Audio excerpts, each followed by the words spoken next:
guys, what's going on? Today we are working on a 2006 Nissan Sentra, replacing the thermostat, which is right here, held on by three 10mm bolts, and the engine coolant temperature sensor, which is right here on top of your alternator.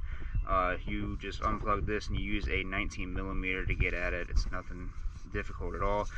This vehicle does have the infamous P0128 code, or the engine coolant code, and we'll just go ahead and remove these and show you how we do it. Alright, the first step you want to do is go ahead and get your drain pan right underneath of the right side of your radiator as you're looking at the front of the vehicle. If you look right down here, you can see that there's a little butterfly seal. Go ahead and turn that and drain the fluid out of your radiator.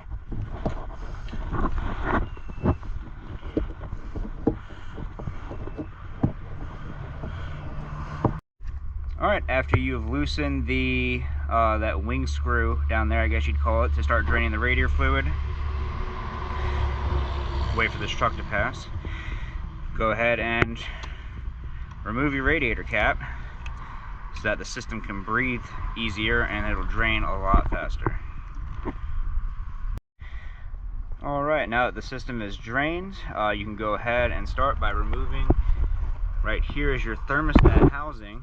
There are three 10mm bolts, and then the 19mm that is needed to remove your engine coolant temperature sensor is right here, right on top of your alternator.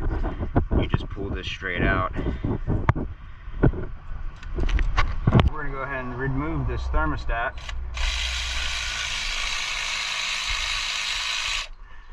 You do want to be aware there can still be coolant in here, so don't be surprised by that if your system did not. Sometimes it can have a little gurgle in the system and it won't drain everything. Just make sure that your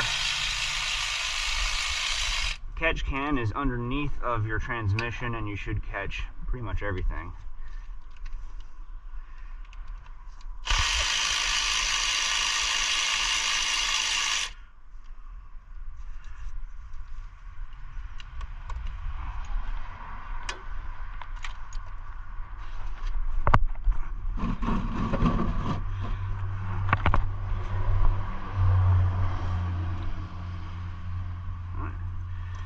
Looks like it's just a little bit.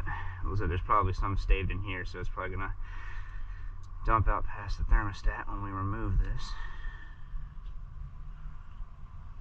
Just let that drain slowly so we don't get a splash effect. While that's happening, go ahead and grab the new thermostat.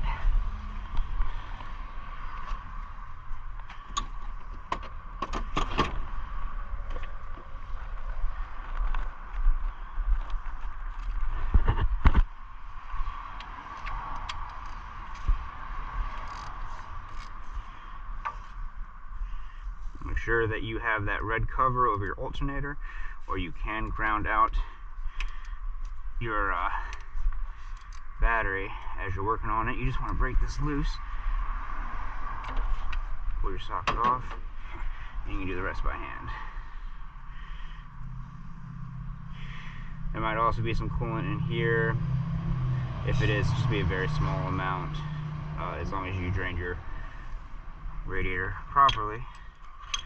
Go ahead and grab your new one and put it on in.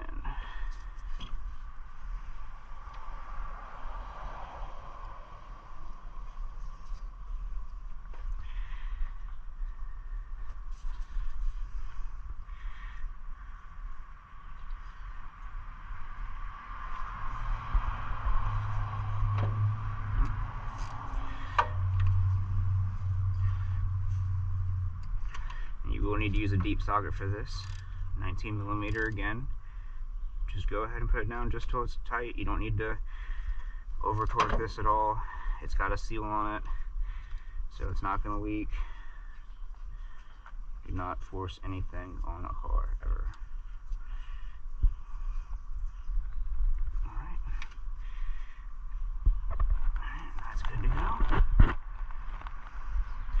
Alright, thermostat has stopped leaking. Go ahead and remove it. As we see, the large portion is inward. And go ahead and get our new gasket. yourself some brake clean or something. Get some of that dirt off of there so we make sure we get a good seal.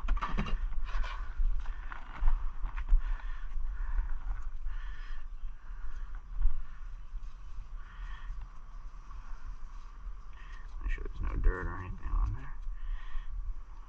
But the old one, the little, I guess you call that like a little relief screw, was facing up.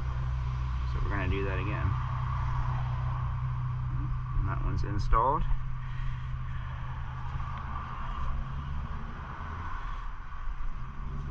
Very simple procedure, not difficult at all. No reason to wait for this truck to pass. No reason at all to pay a dealership or whomever a small fortune to replace this. Go ahead and get them good with your hands. Make sure all three of them are in. Don't put one in and then torque it down. You want to make sure that all three are in so everything is lined up properly.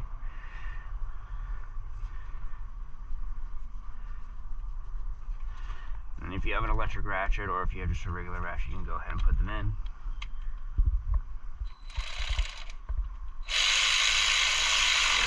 Again, don't torque the crap out of this, you know, just nice and gentle, nothing serious. Alright, feels good. Does not need to be, these aren't head bolts, they don't need to be torqued 500 pounds.